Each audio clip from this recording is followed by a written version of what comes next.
Alors, je vais demander à la régie de m'aider à passer quelques slides. Nous savons tous ce que c'est qu'un bilan, je crois. Est-ce qu'il y a un volontaire ici qui ne sait pas et qui veut bien se faire remarquer, nous dire s'il ne sait pas ce que c'est un bilan? Je nous rappelle que ce programme est un programme inspiré par le Seigneur. Nous avons peut-être déjà eu à faire des bilans, mais c'est important de revenir là-dessus et de découvrir de nouvelles choses. Alors, généralement, les entreprises, comme l'a dit le frère Péniel, font des bilans. Donc, un bilan en entreprise, surtout, c'est le département des finances, la comptabilité. Ils font des bilans parce que OTR attend de recevoir l'état financier, sinon il y a pénalité. Ils font un bilan sérieux. Et de la même manière, comme nous sommes des chantiers, nous sommes des entreprises, nous devons également faire un bilan de nos vies.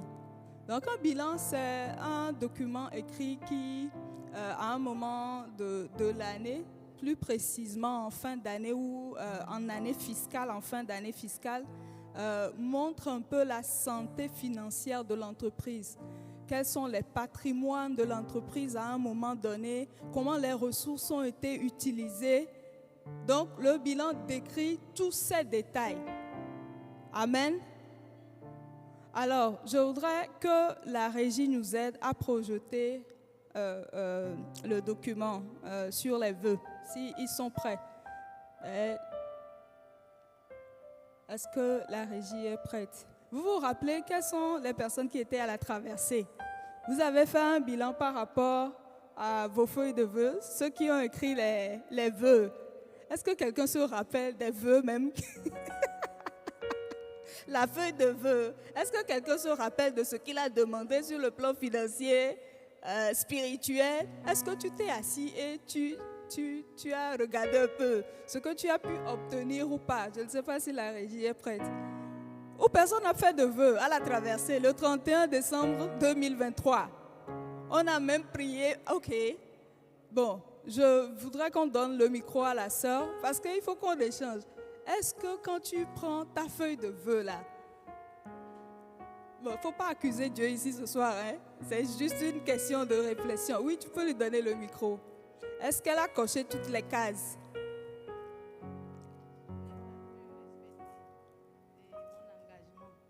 Tu n'as pas pu respecter ton engagement. Ok. Une deuxième personne. Oui, il y a le frère.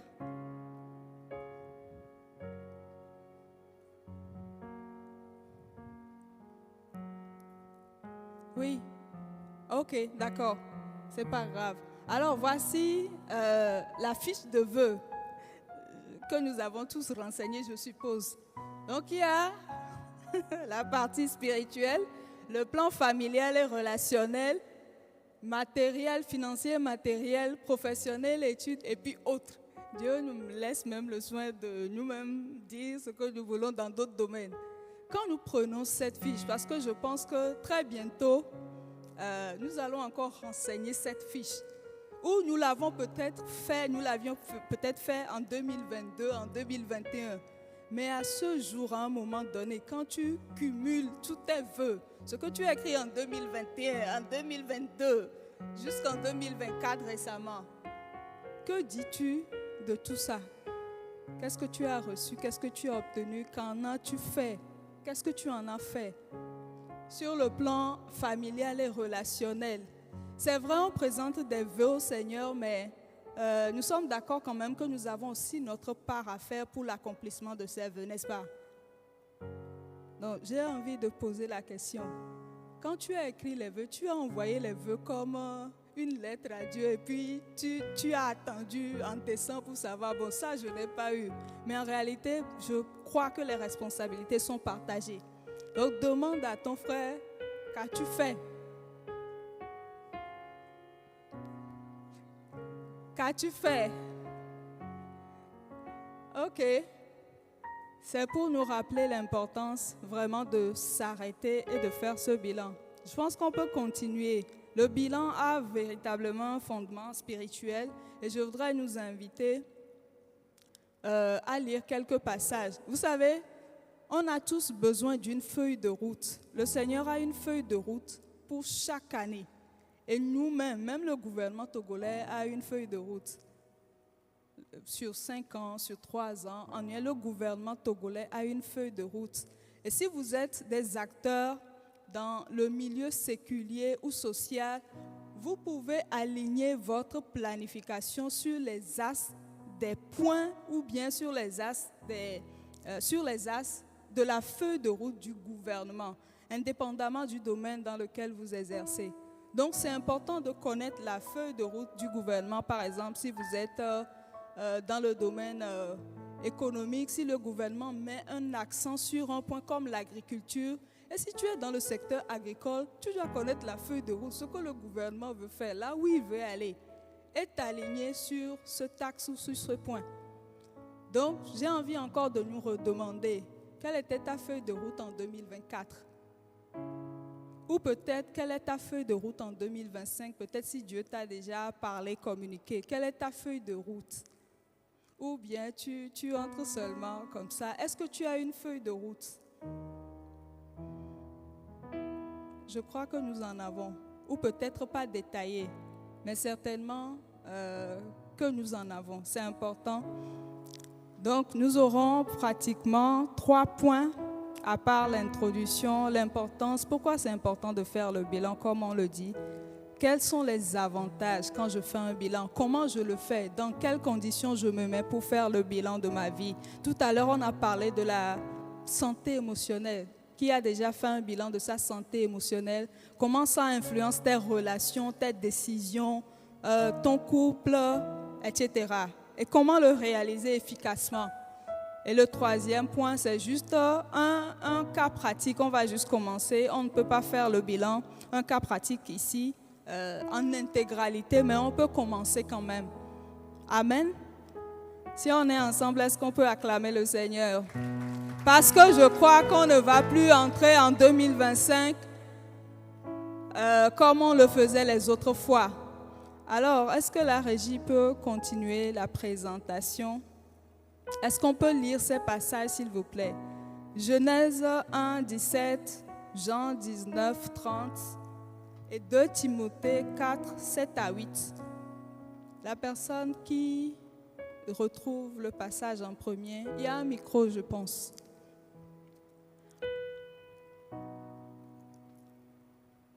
Parce que nous devons nous assurer que ce que nous faisons a un fondement spirituel. Dieu est le premier à faire un bilan, comme nous le savons, quand on lit Genèse. C'est-à-dire qu'il prend le temps, il s'arrête. OK, il y a l'audiovisuel qui nous aide avec la projection. Alors, je pense que ça doit être les versets suivants. Mais la Bible dit que quand Dieu a commencé la création, oui, elle peut. Il y a les versets suivants. Chaque fois que Dieu a commencé la création, que ce soit le jour 1 ou le jour 2, tu peux lui donner le micro. La Bible dit que Dieu s'est arrêté. Il a vu que ce qu'il avait créé était bon. Et il le faisait chaque jour. Dieu faisait un bilan, on va dire quotidien, pendant la création. Il n'a pas attendu les 7 jours. Mais il était dans une attitude de... comment ça se dit?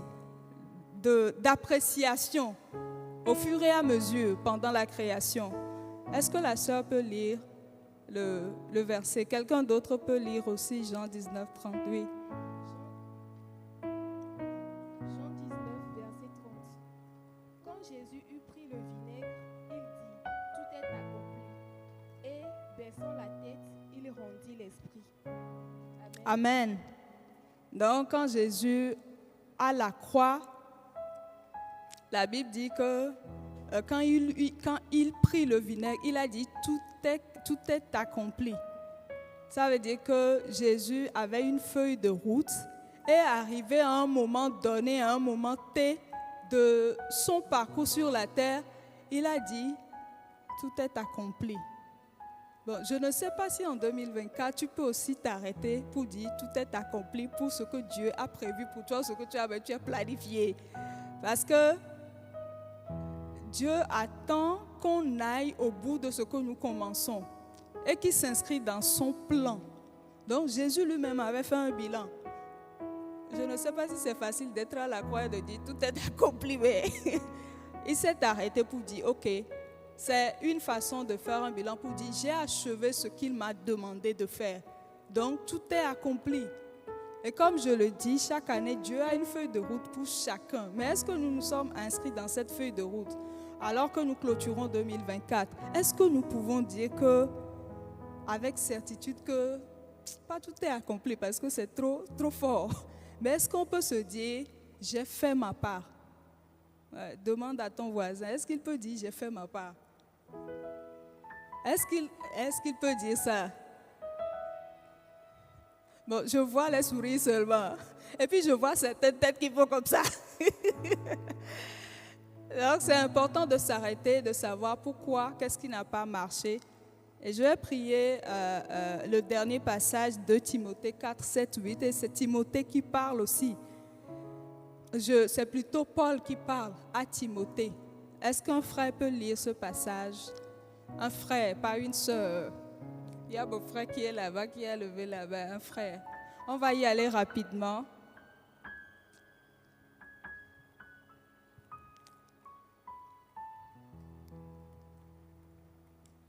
Timothée 4, verset 7. 2 Timothée 4, verset 7.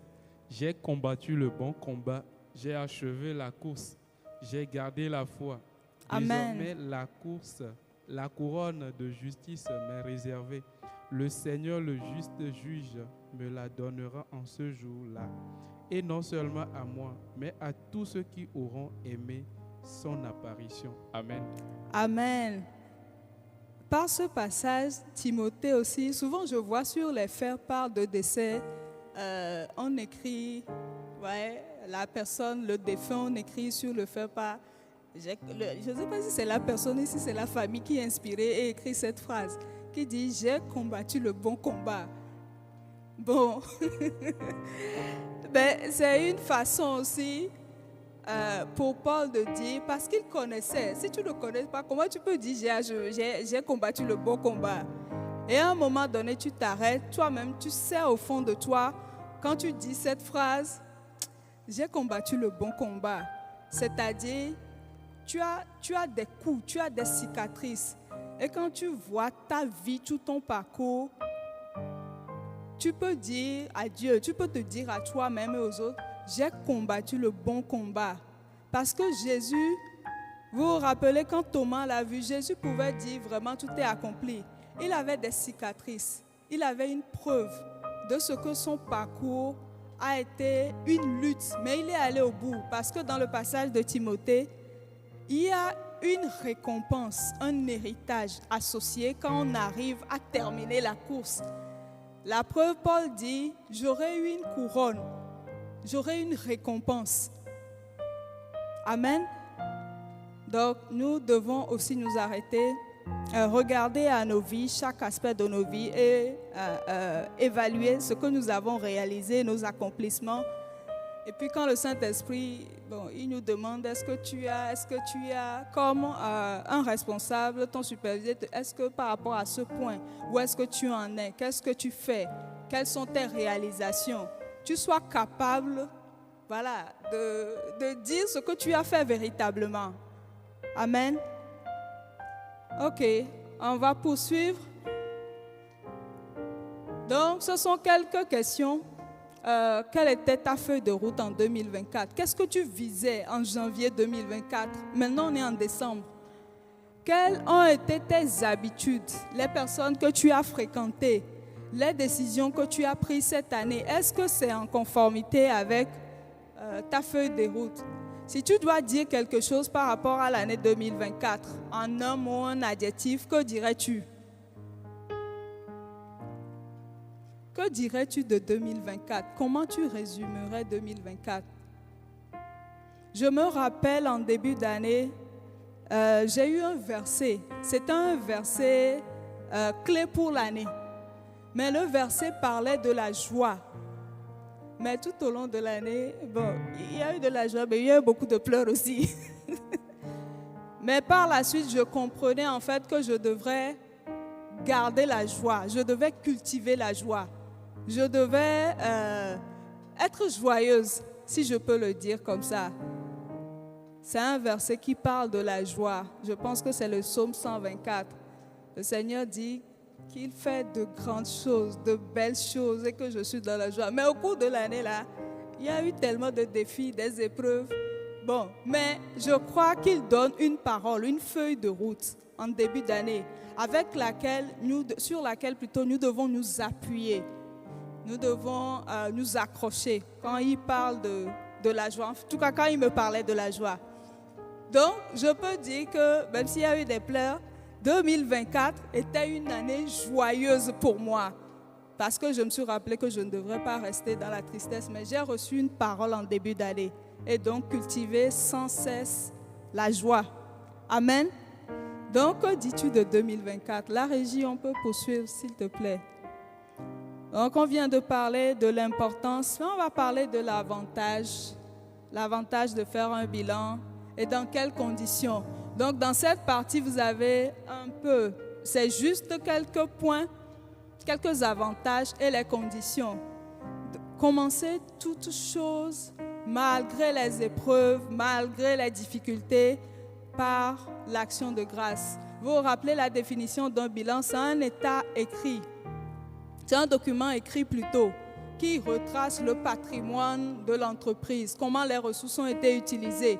Et dans notre vie aussi, c'est important de commencer par les actions de grâce. Peu importe ce qui s'est passé, c'est important. Même si tu as perdu ta maman, tu rends grâce. Même s'il y a eu une difficulté, tu commences d'abord par rendre grâce. Pour les bonnes choses et les mauvaises choses, c'est en fait comme tu notes ce que tu as reçu de l'année, ce que tu as obtenu pendant l'année. Les bonnes ou les mauvaises, les épreuves, les difficultés, je ne sais pas ce que chacun a vécu. Mais je suis sûre qu'au cours de 2024, nous avons eu tous des défis. Ou il y a quelqu'un ici qui n'a pas eu de défi en 2024. Donc c'est important de commencer par la reconnaissance à Dieu. Recenser tout ce que nous avons eu. La santé. La dernière fois, je regardais, quelqu'un m'a envoyé une vidéo. Je regardais la vidéo et la personne disait dans la vidéo, quand on nous demande à ce moment quels sont les défis, les problèmes que nous avons, nous aurons certainement plus de 3 défis à partager. Mais quand nous tombons malades, quand le corps est souffrant, quand on demande à quelqu'un qui est présentement sur le lit, au CHU, quel est le problème qu'il a, il va oublier tous les autres problèmes et il va juste parler de sa santé. Il va peut-être te dire, je voudrais juste me lever de ce lit et rentrer chez moi.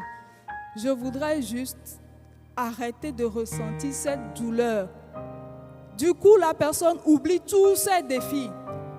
Quand elle se retrouve dans une situation où le corps est affaibli, la seule chose qui compte pour elle, c'est sa santé. Donc, commençons par rendre grâce, à reconnaître que la santé aussi fait partie des patrimoines que nous avons reçus de Dieu. Amen. Donc, l'ampleur et l'intérêt, c'est avoir une feuille de route annuelle. On doit être dirigé par quelque chose chaque année. On doit avoir une feuille de route chaque année. Pas nous laisser guider par la feuille de route de quelqu'un ou juste entrer comme ça, mais on doit avoir une feuille de route, bien aimé. Je suis sûre que chaque gouvernement, même le président Trump, il a une feuille de route pendant le quinquennat de son mandat. Tous les gouvernements, chaque personne a une feuille de route. Donc je t'invite à avoir une feuille de route. On doit s'arrêter. Quand on marche, quand on est dans une course, on doit s'arrêter à un moment donné sur le trajet de notre vie pour se demander est-ce que ma vie compte véritablement. Il y a certaines personnes qui passent la quarantaine, il y a d'autres qui passent la cinquantaine. Et à des saisons données, on doit s'arrêter, se demander, mais où est-ce que j'en suis par rapport à ma vie? Est-ce que ma vie compte véritablement? Est-ce que je suis utile? Amen. Je sais que ce sont les bonnes questions que nous nous posons Alléluia. Demande à ton frère, est-ce que ta vie compte?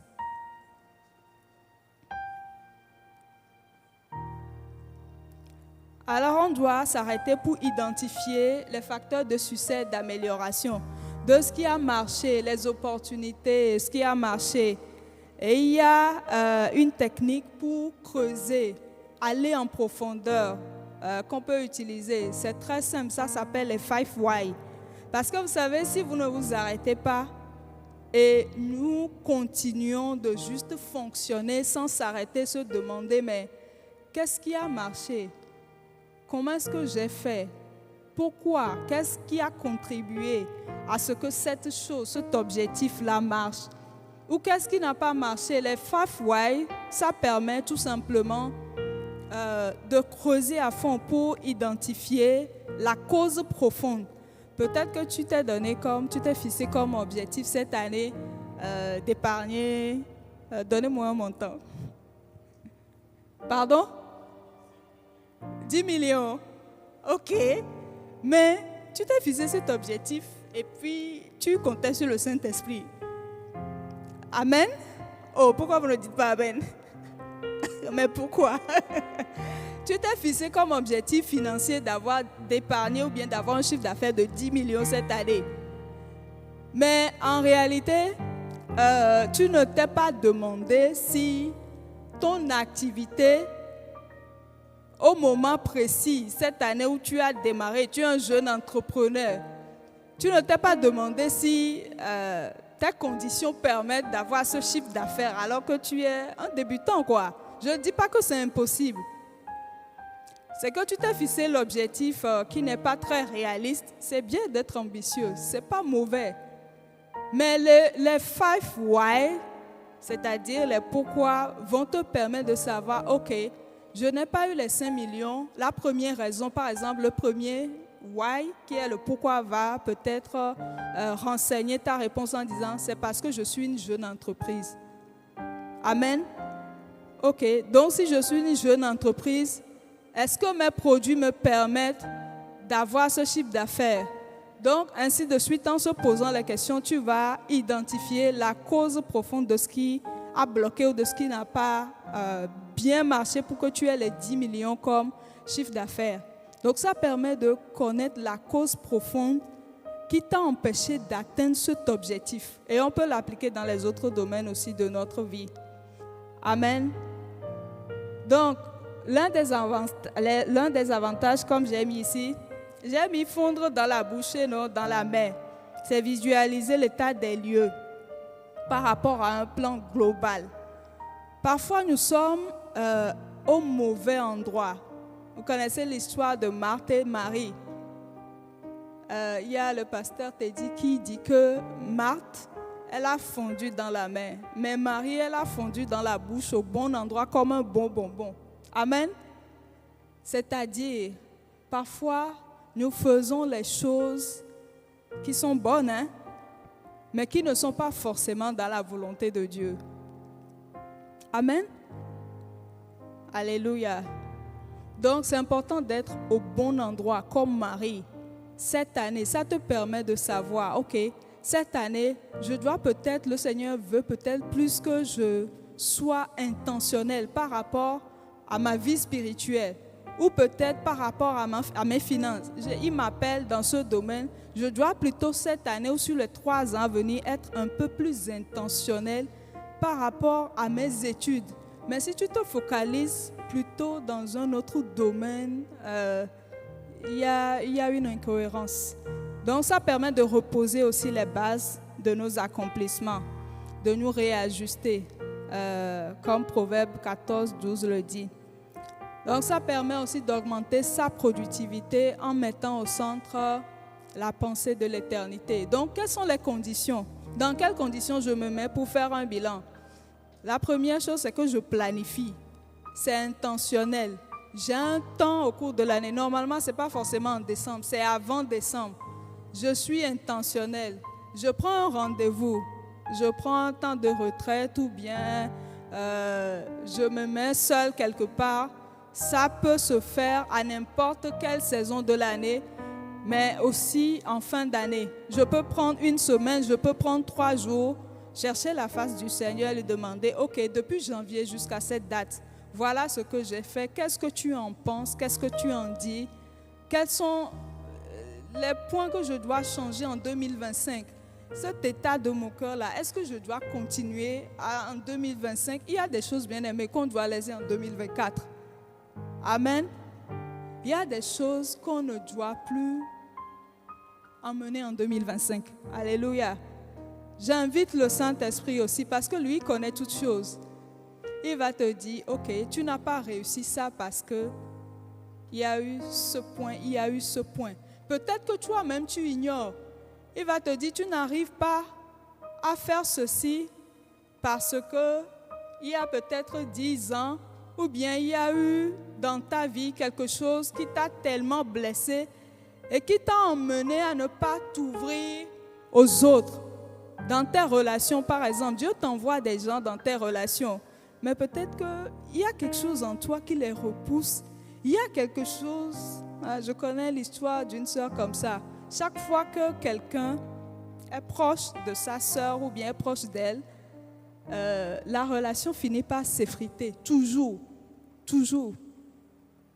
Et si elle ne s'arrête pas pour faire un bilan, pour se demander, mais pourquoi avec telle personne, A, B, C, D, je commence bien la relation. Et comme il y a certaines sœurs qui me disent, les frères, on commence bien à cheminer, mais à un moment donné, ils rompent la relation sans raison. Et si ça se reproduit régulièrement, pour mon frère, c'est comme il en sait quelque chose.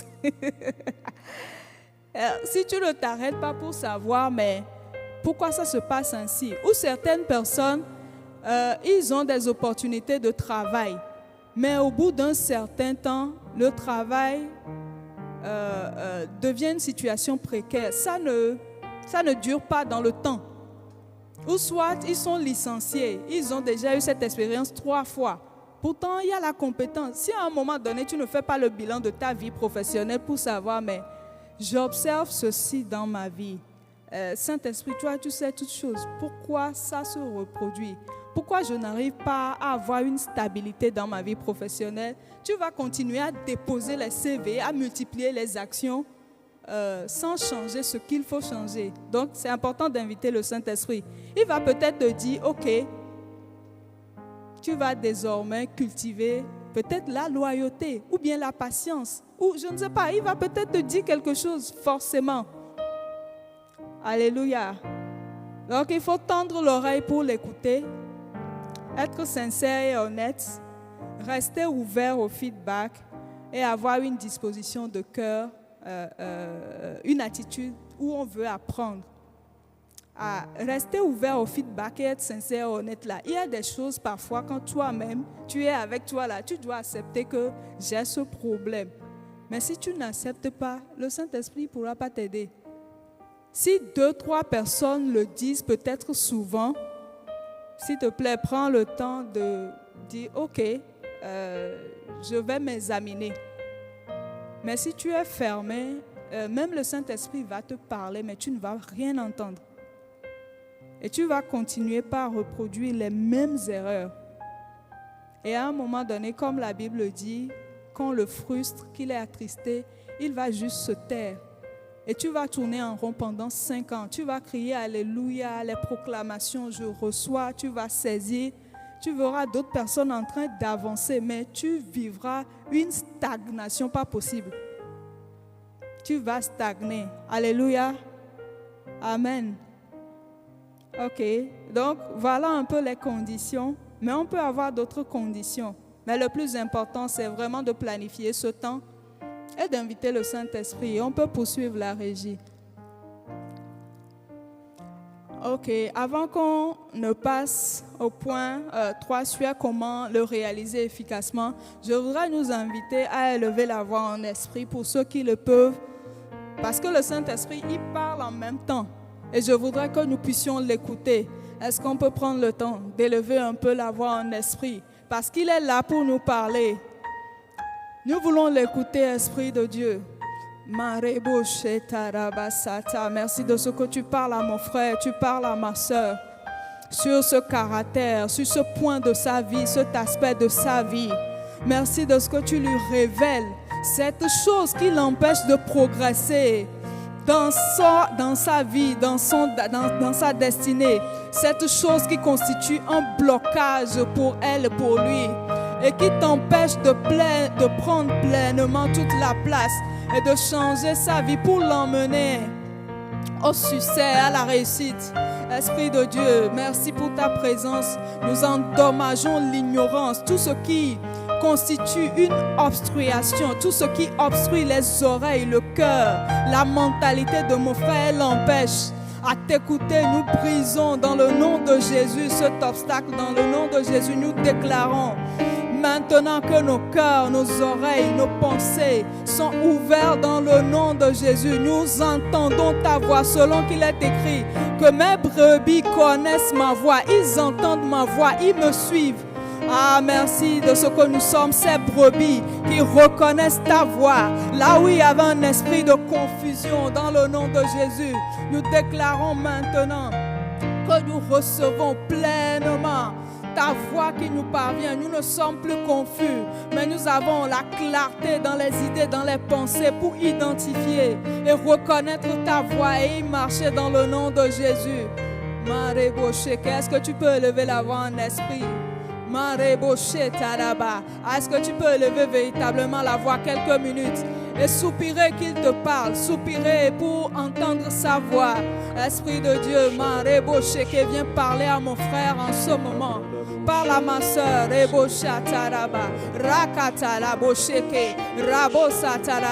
dans ce domaine de sa vie, cet aspect de sa vie où elle expérimente une stagnation, un blocage. Merci, Esprit de Dieu, de ce que tu lui communiques maintenant la lumière dans le nom de Jésus. Et il est écrit que ta parole est une lumière, elle éclaire, est une lampe sur nos sentiers. Merci de ce que cette lumière parvient dans le cœur de mon frère et de ma soeur et l'éclaire. Au nom de Jésus,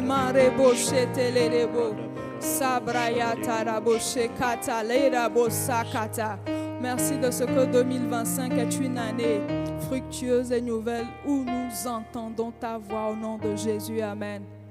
Amen, alléluia. Est-ce que nous pouvons l'acclamer pendant que nous... Ah, s'il te plaît, est-ce que tu peux bien l'acclamer? Si tu t'attends à l'entendre, est-ce que tu peux bien l'acclamer, le célébrer? Amen. Alors, on va poursuivre avec comment le réaliser, comment on réalise un bilan. Alléluia. Donc, comment le réaliser?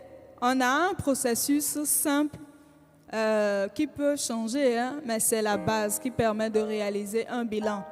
Donc, comme on l'avait dit, au point 1, nous avons la gratitude, l'action de grâce. Rendre grâce pour chaque chose, pour chaque étape, pour tout ce que nous avons vécu cette année, en 2024, tout ce que nous avons reçu. Faire le point, est-ce que tu as reçu un salaire? Est-ce que tu as reçu une bénédiction? Est-ce que tu as perdu peut-être quelque chose? Est-ce que tu as reçu une bonne santé? Fais la liste de tout ce que tu as eu comme un bilan comptable, quoi. Amen. Donc, le point 2, c'est s'arrêter et faire une évaluation. Ça se passe de commentaires. Je m'arrête pour prendre chaque domaine de ma vie et puis je m'évalue. Je me suis fixé cet objectif. Ok, ce n'est pas pour me culpabiliser que je ne l'ai pas atteint, mais si je n'ai pas atteint cet objectif, je fais une évaluation. Pourquoi je n'ai pas atteint cet objectif? Par exemple, bon, il y a peut-être quelqu'un ici qui s'est dit, je vais me former cette année. Je vais continuer mon master ou bien je veux une certification ou bien je vais me marier cette année. Amen. Maintenant, bon, Dieu m'a peut-être dit que tu es dans la saison, toi-même tu sais. Et tu t'es fixé comme objectif, je vais me préparer pour le mariage. Peut-être dans un domaine précis. Peut-être que c'est dans le domaine d'un caractère ou bien sur le plan comment bien tenir une maison. Comment bien tenir la maison. Parce qu'il y a des hommes qui ne supportent pas quand ils rentrent, quand voilà, la chaussure est à gauche. Ou quand il rentre, sa femme, son épouse, est dans le pagne, il veut plutôt sentir de bonnes odeurs qu'on l'accueille. Mais toi-même, tu sais que parfois, les soirs, quand tu rentres là, tu ne prends pas ta douche avant d'aller te coucher. Ou bien peut-être, tu sais que, bon, il y a plusieurs exemples. Ma soeur, on est ensemble, n'est-ce pas? En tout cas, toi-même, tu sais dans quel domaine tu dois te préparer. Maintenant, tu t'es fixé l'objectif. Et en fin d'année, tu ne prends pas le soir, tu ne prends pas le temps en fin d'année de savoir, ok, il y a eu le frère Bernardo, il y a eu le frère Achilo, et qui encore? Bon, au moins 3. Gasparin, le vrai Gasparin, au moins qui se sont approchés de moi. Mais pendant pas le cheminement, subitement là, les 3 ont disparu, sans crier gare, sans rien dire. Tu ne prends pas le temps de te demander, mais qu'est-ce qui s'est passé? Qu'est-ce qui passe? Dis à quelqu'un qu'est-ce qui passe? Faut bien lui demander qu'est-ce qui passe. Bon, les frères ont disparu. Ou bien tu as l'habitude de prendre ton salaire et puis à la fin du mois, souvent vers le 20 là, tu te retrouves à demander des miss ou bien des... Maintenant c'est miss, je n'ai plus dit... Le 15. Yes, ok. Yes, ou bien le 15 déjà. Et puis tu ne te demandes pas, mais comment ça se fait? Tu n'arrives plus à donner la dîme, c'est compliqué. Donc, quand tu fais l'évaluation, tu vas peut-être te rendre compte que tu vis au-dessus de tes moyens et qu'il y a des dépenses à supprimer. C'est pourquoi peut-être tu as payé une partie des dettes, mais il y a le reste des dettes. Et puis, au lieu de solder toutes les dettes, tu continues par acheter. Le sentiment d'achat là, tu vois telle chose, tu veux l'acquérir, tu vois telle chose. C'est vrai, non? Est-ce que j'ai menti? Donc, dans le salaire de 400 000 là, tu as oublié que tu as des dettes de 300 000. C'est juste le net, c'est juste le net quand ton compte a été crédité que tu as vu 400 000, mais en réalité, ton solde c'est 100 000. Est-ce que j'ai menti? En réalité, ton solde c'est 100 000 parce que si tu avais bien planifié là, tu saurais que j'ai le salaire de 400 000, mais en réalité, j'ai une dette de 300 000. Si j'ai une dette de 300 000, donc en réalité, mon salaire ce mois-là, c'est 100 000. Donc, je ne peux plus acheter quoi? Je ne peux plus acheter cette chaussure. Donc, je dois gérer les 100 000 peut-être pour mon déplacement jusqu'à la fin du mois pour éviter de demander les IAS et les... Parce que là-bas encore, tu ajoutes des dettes à ce que tu as déjà.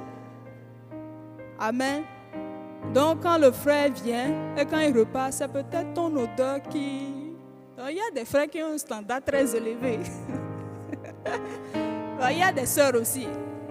Donc, quand toi, le frère, tu ne repasses pas ta chemise, mais la sœur est d'une classe, là, elle veut que, voilà. Donc, toi aussi, demande-toi pourquoi chaque fois quand je vais là, les gens me repoussent comme ça. Demande-toi, c'est important. Le Saint-Esprit va te dire peut-être, sois plus courtoise, peut-être. Enfin, il va te parler. Donc, c'est important de faire cette évaluation. Et puis, de tendre l'oreille. Tendre l'oreille, dis à quelqu'un, branche ton GPS. Branche-le bien. Branche ton GPS. Parce que quand on branche le GPS, je nous assure, le Saint-Esprit, il va nous dire ce que nous devons faire. Il va nous guider. Alléluia. Il va nous montrer le chemin à suivre, la voie à suivre. Mais il faut qu'on s'assure de l'écouter, que c'est lui qui parle et non nous-mêmes quoi. C'est important de brancher le GPS et d'obéir. Je vais aller plus vite parce qu'il est l'heure. La Bible a dit quand l'ange a visité Marie, elle n'a pas posé beaucoup de questions. Elle a posé des questions stratégiques au Saint-Esprit. Quand on lui a annoncé qu'elle aura un enfant, elle a posé des questions stratégiques. Donc c'est important de savoir pour obéir quoi. Qu'est-ce qu'il me demande de faire? Marie a demandé comment. Si Marie n'avait pas demandé comment, donc elle et Joseph là, ils allaient donner naissance à un Jésus, Jésus naturel. pas le Jésus surnaturel. Parce qu'elle a demandé comment. Peut-être que Joseph est venu un soir. Joseph voulait donc, comme Marie savait que, bon, ce n'était pas avec ce moyen-là. Marie a dit, non, c'est pas comme ça.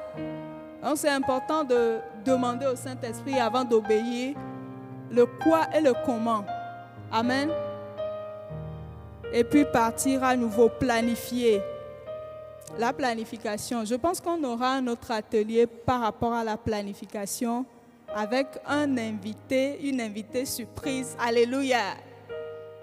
Alors, ne manque pas cette opportunité-là. Donc, l'étape 7 qui est l'exécution et la veille ou bien le suivi. Je suis sûre qu'il y a beaucoup de projets ici. En 2024, on a eu beaucoup de projets, mais qui n'ont pas vu le jour.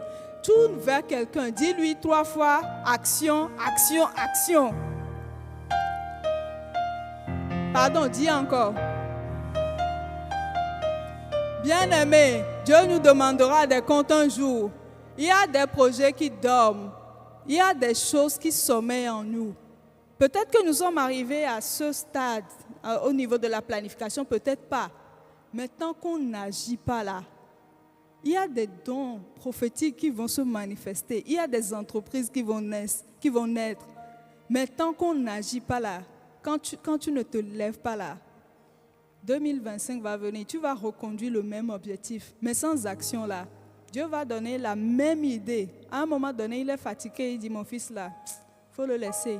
Il va donner la même idée à quelqu'un qui va se lever promptement et qui va le faire. Et puis tu vas te dire, oh, moi aussi j'avais pensé à ça. Moi, ça m'est arrivé plusieurs fois. Donc, il faut agir. Agir et puis suivre ce qu'on fait pour s'assurer qu'on est dans le plan de Dieu. Donc, dis-lui encore action, action, action. Encore. Il faut qu'on se lève, amen. Donc, voilà un peu le processus. On va avancer avec les domaines de nos vies. Donc, on peut faire le bilan sur tous ces domaines ou dans tous ces domaines, spirituels, physiques, conjugal, relationnel, financier, professionnel, émotionnel, entrepreneurial, loisir. Et comme je l'ai dit, le questionnement par les 5 pourquoi permet d'identifier la cause profonde de la non-atteinte des objectifs ou bien de la non-réussite de mon année. Pourquoi je n'ai pas réussi mon année? Peut-être que j'étais dans l'activisme. Vous savez la différence entre l'activisme et l'activité, non? Peut-être que j'étais dans l'activisme au lieu d'être dans l'activité. Pourquoi j'étais dans l'activisme? Parce que je n'étais pas focalisée. Pourquoi je n'étais pas focalisée? Parce que je voulais tout faire. Pourquoi je voulais tout faire? C'est ça les 5 why. Ça vous permet d'identifier les causes. Peut-être que ça va t'emmener à un point critique et tu dois radicalement changer ton style de vie ou bien ta manière de faire. Amen.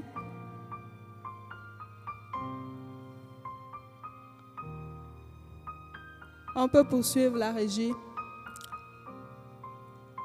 Donc souvent, nous faisons les bilans par rapport à nos accomplissements. Mais nous ne prenons pas le temps de faire le bilan par rapport à ces 3 autres dimensions. C'est-à-dire l'esprit, mon intimité avec Dieu. Vous savez que Dieu est plus intéressé par ce que nous devenons que ce que nous faisons. Il veut voir une sœur qui est plus douce, qui manifeste sa nature, son caractère, plutôt que ce que la sœur fait. Dieu est vraiment plus intéressé par notre être, ce que nous devenons. Donc l'âme, l'état de mon cœur, mes pensées, ma volonté. Est-ce que tu t'es assis cette année pour dire, bon, quelles ont été mes pensées? Quelles sont les pensées dominantes pendant cette année? Quel est l'état de mon cœur? Quelles étaient les pensées dominantes, par exemple, cette année? Comment j'ai vécu telle situation? Bon, quand j'ai eu le gourmet là, comment j'ai vécu ça? Comment j'ai géré ça? Est-ce qu'il y a encore gourmet? Ce que mon mari m'a fait il y a 4 jours, il y a 6 mois là. Est-ce que c'est toujours là? Est-ce que je ressuscite ça à chaque fois? Est-ce que le manque de pardon est toujours là? Est-ce que la manière dont je m'énervais avant de connaître Jésus là, je m'énerve encore de la même manière en 2024? Donc, il y a des personnes, quand ils s'énervent, c'est l'ouragan. Ils doivent ramasser tout sur leur chemin. C'est le vent, quoi. Il ne faut pas rester devant lui. Donc, tu dois te demander, est-ce que j'ai encore des réactions un peu bizarres là? Tu dois prendre le temps d'analyser aussi tes réactions. Pourquoi je réagis comme ça? J'ai réagi comme ça. Quelle en est la cause? Qu'est-ce qui a provoqué ça? Parfois, tu vis autre chose, il y a un événement qui arrive et puis tu réagis excessivement, de manière disproportionnelle. Mais si c'est régulier, si tu ne t'assois pas pour demander, mais qu'est-ce qui provoque ça là? Tu vas continuer à avoir les mêmes réactions au niveau de ton âme. Et ça va influencer peut-être tes relations. Amen. Au niveau de mon corps, ma santé, mon bien-être physique, c'est important de faire le bilan par rapport à ces 3 dimensions. Donc, on revient sur le slide précédent. Par exemple, sur l'être, je ne sais pas s'il y a des gens qui ont écrit leur vision. Ok, je veux être une femme, une épouse douce, manifester le fruit de l'esprit. Donc, demande-toi quand tu fais le bilan au niveau de l'être, est-ce que je manifeste cette douceur au niveau de l'être? Est-ce qu'on peut dire que je suis une personne douce? Au niveau de faire, ce que je fais, est-ce que j'ai mis en place des actions, des habitudes, des routines pour devenir la personne que je veux devenir? Par rapport à ce que j'ai, la voix, souvent on fait le bilan par rapport à ce que j'ai réalisé, ce que j'ai accompli. J'ai fait telle chose, c'est bon de faire ce bilan au niveau de la voix. Mais est-ce que j'en fais une bonne gestion? Est-ce que je multiplie ce que j'ai? Est-ce que je multiplie ce que Dieu me donne? Amen. Donc, il y a quelques questions à se poser. Donc, on peut avoir les questions par rapport au domaine, mais là, elles sont pêle-mêle. Qu'est-ce que je suis devenue cette année? Qu'est-ce que vous avez construit à ce jour, en 2024? Quels sont les environnements et les personnes qui vous propulsent, qui vous influencent? Est-ce que les personnes que nous fréquentons, les 5 personnes que nous fréquentons, l'environnement nous influence? Peut-être qu'en 2025, tu dois changer peut-être des personnes que tu fréquentes. Si tu es appelé à être dirigeant, il faut commencer par côtoyer les dirigeants. Je vous assure, si vous commencez à fréquenter une personne très riche, vous l'êtes aussi, amen. C'est que ce n'est pas encore manifeste, c'est tout. Nous le sommes tous. Mais bien aimé, je vous assure, si vous commencez à fréquenter une personne très aisée, je vous assure, vous allez changer de mentalité. Votre manière de penser va changer. De la même manière, si tu côtoies peut-être un directeur, je ne sais pas qui tu fréquentes, mais la personne que tu fréquentes, le leadership dit les 5 personnes que nous fréquentons souvent nous influencent. Tu vas penser comme un directeur. Ça dépend du niveau où toi-même tu te mets. Donc peut-être que tu dois changer de fréquence, de fréquentation, peut-être pas. Marche avec les gens qui volent, des gens qui voient loin, des gens qui aspirent à apporter un changement significatif avec l'aide de Dieu. Marche avec des gens qui ont des ambitions. Si tu vois que quelqu'un est plus stratégique et que tu as besoin d'être aussi stratégique dans ce que tu fais, mais collabore, marche avec des gens qui sont stratégiques. Amen. Donc, que disent mon équipe de mon leadership?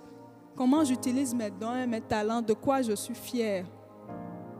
Quelles sont les priorités de ma vie? Quelles sont les priorités futures? Comment je fais le tri entre mes objectifs, ce que je dois reconduire, ce que je ne dois pas reconduire? Où est-ce que je veux aller? Quelles décisions j'ai prises? Quelles décisions je dois prendre maintenant? Qu'est-ce que ça me coûte? Peut-être que tu dois prendre des décisions, d'autres décisions qui vont te coûter du temps, de l'argent. Donc, c'est important de recenser tout ça. Amen, alléluia.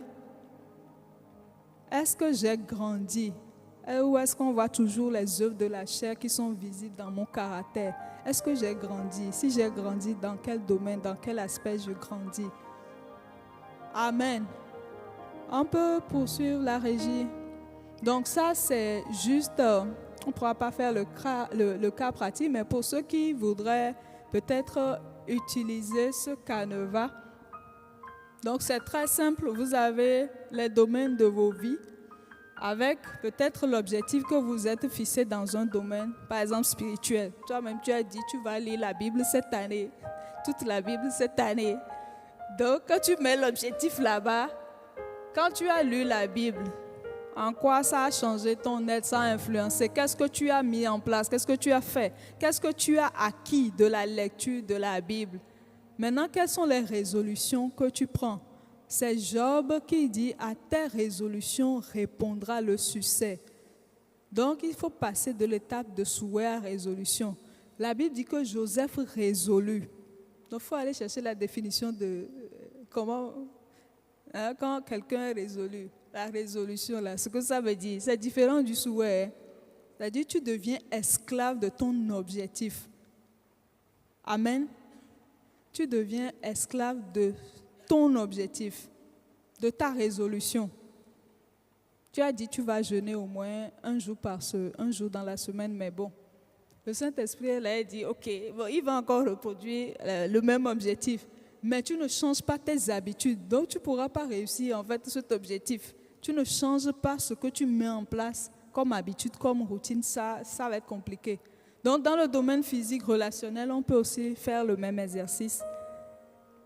Normalement, on devrait faire le cas pratique, mais l'heure est avancée, donc on ne pourra plus. Et je nous encourage à commencer pour ceux qui ne l'ont pas encore fait et à demander au Saint-Esprit de nous aider à avoir une feuille de route pour 2025. Donc, cette image-là, il y a un classement qu'on appelle sans elle. Quand vous allez sur Internet, vous pouvez voir ça. Ce sont les femmes en Afrique qui apportent un développement dans leur pays, globalement. Donc, on est pratiquement au niveau de la conclusion. Donc, c'est le monde qui les classe.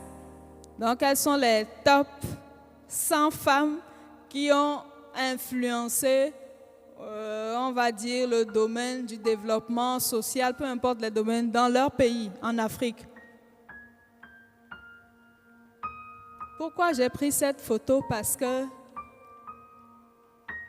nous faisons partie d'un puzzle. Chacun a sa part à jouer. Et Dieu attend quand même chaque année que nous puissions accomplir sa volonté. Bon, le monde dit que ces femmes, ce sont les top 5. Ça veut dire que leur vie compte. Elles apportent une plus-value. Donc, est-ce que Dieu, en te voyant aussi, peut faire ce classement pour dire, mon fils, ma fille, cette année, tu as apporté une plus-value? Parce que j'imagine que les choses spirituelles, les choses naturelles nous montrent aussi les choses spirituelles, ce qui est. Je suis sûre que Dieu, il a quelque part une cartographie ou voit sur le Togo ou bien je ne sais pas, les personnes qui influencent, qui contribuent à l'accomplissement de son agenda. Quand il voit ça, est-ce que ta photo est là-bas? Est-ce que ma photo est là-bas? Est-ce que mon nom est là-bas?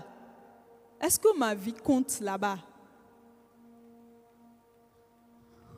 Oh, la régie, on a fini. Est-ce que tu peux laisser le dernier slide? Non, tu peux revenir sur l'avant-dernier slide. Donc, Proverbe, c'est plutôt Job. Job 22, 28 qui dit « À tes résolutions répondra le succès. Sur tes sentiers brillera la lumière. » Il y a une omission dans la phrase. Et l'apôtre Ivan dit que, c'est même pas l'apôtre Ivan, le pasteur te dit qu'il dit que chaque petit pas d'obéissance, est-ce que quelqu'un peut lire? Quelqu'un a le micro?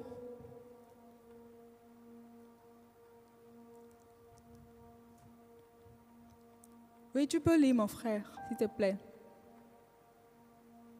Tu peux lire.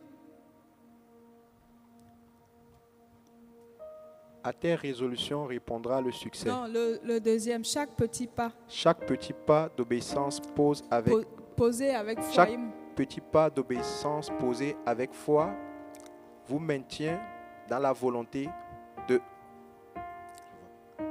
Dans la volonté agréable de Dieu. Chaque petit pas d'obéissance posé avec foi vous maintient dans la volonté agréable de Dieu et vous conduit au fur et à mesure vers sa volonté parfaite pour votre vie. Amen. Amen. Donc notre vie, c'est un plan global, mais splitté en morceaux, année après année. Et chaque petit pas d'obéissance nous emmène vers la volonté agréable de Dieu. Et au fur et à mesure que nous posons le pas de foi, cela nous emmène vers la volonté parfaite. Vous savez qu'il y a 3 niveaux de volonté de Dieu. La volonté bonne, la volonté qui est agréable, la volonté parfaite. Donc ce que le Saint-Esprit attend de nous, c'est ce pas d'obéissance, c'est cette action, c'est agir. Quand il te dit lâche, abandonne, ne rentre plus en 2025 avec cette attitude, avec cette mentalité, avec ta manière de gérer tes finances.